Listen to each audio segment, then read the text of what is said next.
Hi, welcome to Having a Cuppa with Toowoomba.com.au. I'm Josie Howard and today I've got Helen Reynolds from Stored Naturally. Welcome, Helen. How are you going? Oh, well, thanks, Josie. That's great. We've known each other for a while now, and I guess it's been an interesting journey because there's lots of things about you I didn't know I've discovered. Let's just talk about the beginning and where you started. So you spent a lot of time in school in Toowoomba? Yeah, I went to boarding school here. Yeah. And where were you from? Where were your parents? Where did they have their farm? Well, Barcaldine and then Mooney, and then Dolby, or near Dolby. Yeah, and you came into boarding school at Fairholme? Yeah. Yeah, and then you went on to university, and what did you study? Ag science. Science? Specialising in animal nutrition. Okay, and you had the opportunity to do a PhD? I did. And you started doing it, because I always thought you were an academic. I thought that's what you were actually geared up to do. Well, that's how some people wanted me to turn out. But it was really surprising when we had a conversation and you shared with me what actually interests you and your big journey from studying animal nutrition essentially and moving towards health. Why? Well, I think nutrition was probably always my thing. And back at school, it's actually a funny little story. So I came home from boarding school and said, "Mum, I'm going to be a nutritionist at the AIS." And Mum said, "That's good, darling. You might just need to work somewhere else before you work at the AIS." "What? Like, where, Mum?" So for people who don't know, what's the AIS? Australian Institute of Sport. Okay. And so Mum goes, sick people in hospitals, they need their diets adjusted to help them get better. And I'm like, what? Sick people get stuffed? And so I thought, okay, well, what can keep me in the bush, keep me thinking about nutrition and something that suits me? And that's how I chose ag science, specialising in animal nutrition. So it was probably flawed from the beginning. So in many ways, it's been a full circle back to thinking about food and how food interacts with our bodies and how it is the foundation for our health. And I guess that part of me never went away. It just went on a bit of a elongated journey. I know that, so you studied animal nutrition, but you're a vegetarian now? Yes. Just like the animals. Just like the animals, perfect. How did that happen? Well, I suppose we were living a fairly ordinary life, in terms of the most common types of foods. Who's we? My husband and I. So the wonderful Max? Yes, gorgeous Max. Lovely Max, yep. And we were overweight. We were, I guess, in the preliminary kind of stages, I suppose, of all the chronic illnesses that are present in older members of our family on both sides. So we just decided we were going to nip that in the bud while we could. And away we went. So we decided to try being vegetarian just for 3 months. That was the deal. And at the end of the 3 months, we could each choose what we would prefer to do. And I was hoping I didn't have to cook 2 meals at night, but I was like, if I have to, we'll do that. It's not about being forced. And we both felt so much healthier that neither of us have turned back. It gave you a bit of a taste for what the future could be? Yeah, I guess so. And the power of food in the body, that's what's led me to creating our product. We don't give enough appreciation, I suppose, for the power of the body. We're a mass, I guess, of trillions of intelligent cells that all communicate and work together as a magnificent community that self-regulates and self-heals. We take it for granted if we get a cut or a bruise or something that the body will just heal itself. Of course it heals itself. It's incredible. So if we put high quality foods in, clean foods in, pure foods in, we're going to allow it to heal things that have been present in our body for decades even. It's incredible. I want to talk about your business. So you started with green leaf bags. Yeah, we started... You still have green leaf bags? Well, sort of. I started it, and because the green leaves were the first thing I stored in our product, I just called it the green leaf bag. So why did you think about a green leaf bag instead of just shoving them in plastic or putting them in the crisper? Well, I suppose that's where agriculture comes in, you know. Fresh food is still living and breathing.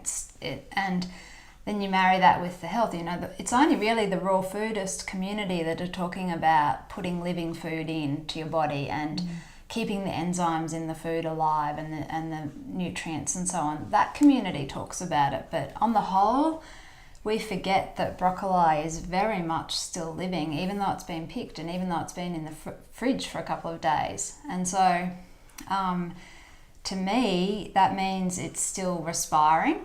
And it's looking for so water what do you and mean by that? nutrients. Yeah, so it's looking to absorb things essentially to help it to grow. So and then you put it in a plastic bag, and no one knows what that's made of. No one.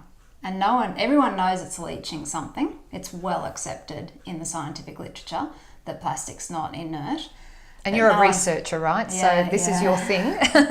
So, you're the researching part of the business, who Yeah. actually also has two other business partners, Max, Yeah. your lovely husband, and Wendy Allen, who's really active in our community around food and farming as well. Yeah. So you put a living piece of food in a plastic bag or a paper bag or a paper wrapped in paper towel or aluminium foil, and you don't know what is happening. Yeah, and then that's your wellness food, right? You can't be healthy without it. And then we're consuming that to help it clean our bodies, but we're inadvertently taking in substances that our body doesn't want. So why do that? Because we're busy, right? Well, we're really busy and we're trying to cut corners to make things happen. That's why we needed a really sturdy, reusable product that just solved that problem. So we can show people, right? So this is the fresh produce produce So enhancer. this is the upgrade, I suppose, on the green leaf bag. Why was it an upgrade? So we found more pure fabric. Yep, which is it's all certified 100% hemp. Yep. So there's a difference, right? Some people try and tell people that they're using a hemp product, or some people try and say it's maybe not an organic cotton, but imply that it's a really healthy cotton or something. And you know, sometimes just not using plastic is good, okay? So, but this is genuinely, you've had it tested numerous times, 100% hemp. Yeah, it's a beautiful, beautiful specialty fabric, really. It feels nice, actually. Yeah, and so it's actually taken from the raw fibre. Yeah, so let's have a look at this too. Stages of production. So raw fibre. So I thought that was actually twine, but no. Yeah, no. It's actually the raw fibre. Yep. So I haven't actually seen hemp growing before, so think of it as like the bark on the stem of the hemp. brilliant. And you can't smoke it. No. People who are afraid of it, you can't smoke it. No, it's you very can't safe. Smoke it. There's nothing that'll make you high in here. And then this is what it becomes. So, yeah, this is washed. We better move the yummy cakes. Yeah. This is from here to here without any chemicals. This is usually a very chemical intensive process. Yeah. So without chemicals. Yeah. Wow. It's really. How come it doesn't need chemicals? Because you don't need them if you just use. This is a proprietary biological process, but it's you don't need chemicals if you put your mind to. That does work for me. I'm not keen on chemicals at the best of times. And where we through stretching and combing and weaving, it becomes a thread. Wow. This thread's rather fluffed up now because we've been playing with it a lot. So really nice and simple process to create a thread that can be woven into a fabric. Stunning fabric, yeah. So, and of course, hemp's the longest. It's the longest history textile fibre. It has a very, like if we unravelled this, it would be very hard and quickly, but it's a very long fibre, so it's a very strong fibre. It makes our product last an incredible amount of time. Fantastic. So you started with green leaf bags. You've changed the name. Yep, we wanted the name of the product to say what it does. So fresh produce enhancer, because fresh fruit and veggies will gain weight through rehydration by being stored. They won't wilt. It's not an environment, unlike plastic, it's not an environment that encourages bacterial decay. So often, you know, we've had people loads of times, testimonials coming in going, I put limp spinach in and I brought it out and it's as crisp as. Wow.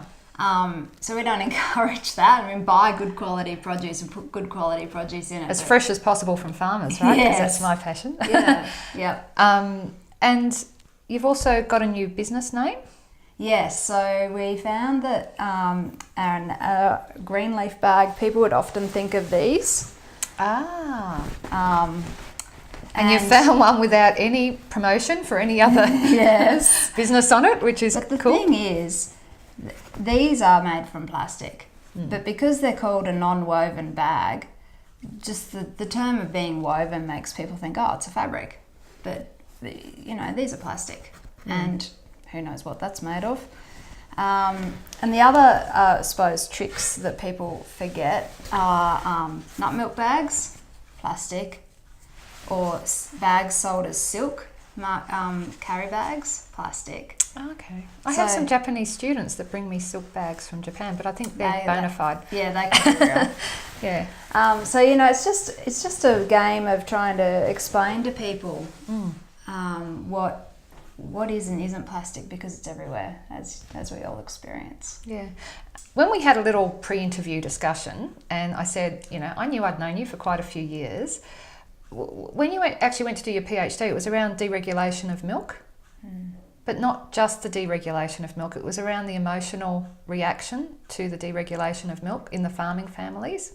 And I found that really interesting because I don't know who told me you were an academic. I thought, oh, she's an academic. And then we had this amazing conversation about emotions. And I thought that was really interesting. Tell me about that. Tell me, you know, I mean, obviously you feel very passionately about your product range, and emotions mean a lot. And so it's really core, isn't it? Because we're starting to see a big shift and a change where people are looking at plastic and they're looking at how they can change their behaviour and how emotions fit in. And I'd just like you to share a little bit about that, your interest in people's emotions, which you say are very structured. I try and say I'm Middle Eastern. I say it's chaotic. You say it's structured. Well, so it's experienced in chaos. Emotions are experienced in chaos, and they're very consuming too, aren't they? But they're the thing that motivate us to do anything at all. We don't do anything unless we think we'll feel better afterwards. So whether it's choosing our product over a plastic bag because we'll feel better knowing we're reducing our number of single-use plastic bags. Eating better, yeah. Anything at all. That job versus that job. Just anything. So what did you find with the time you did spend studying for your, or you know, researching for your PhD? What did you find with those farming families? Well, to be honest, I didn't feel like I came to a good understanding of how emotions work until long after the PhD. And I guess that's the juxtaposition, isn't it, between academia and life. There are lots of academic theories and there are lots of textbooks, textbook style books written all about emotions and psychology and so on. But I didn't feel that I began to understand until I started reading outside of academia. And that gave me the understanding that emotions are essentially a scale of frequencies in a way, and so that once being a scale, it's therefore ordered, even though we can jump around that scale like jackrabbits. So this, how did you meet Max? Speaking about emotions. At uni. At uni. What was he studying? Ag economics. No, I don't know. Agribusiness. Was that with the crazy professor that got you to do your PhD? No, that crazy professor was down in Mollingbar. Okay. And what was it about him? There was. He was known for if a carload of people went to a conference for a day and he was in charge of organising lunch, he'd walk into Woolies and buy a 4-litre tub of ice cream and a pack of spoons. And everyone got to share. Perfect. Okay, so on that note, I'd like to thank you, Helen, for coming along. Just a wonderful experience. I really love what you're doing, and I'm always really impressed with people who actually take action to make a difference, not just sit back and say, we shouldn't be doing this, we shouldn't be doing that. You've come up with a really viable option for actually how people can make some changes around their food and how they store their food and how they keep their food for longer. So it's just fantastic. So thank you very much. Another wonderful Toolbian. And I'm sure I'll see you at the farmers market soon. Yeah, well, every Your week. farmers market feeds us. Absolutely. Thank you so much. Thanks, Josie.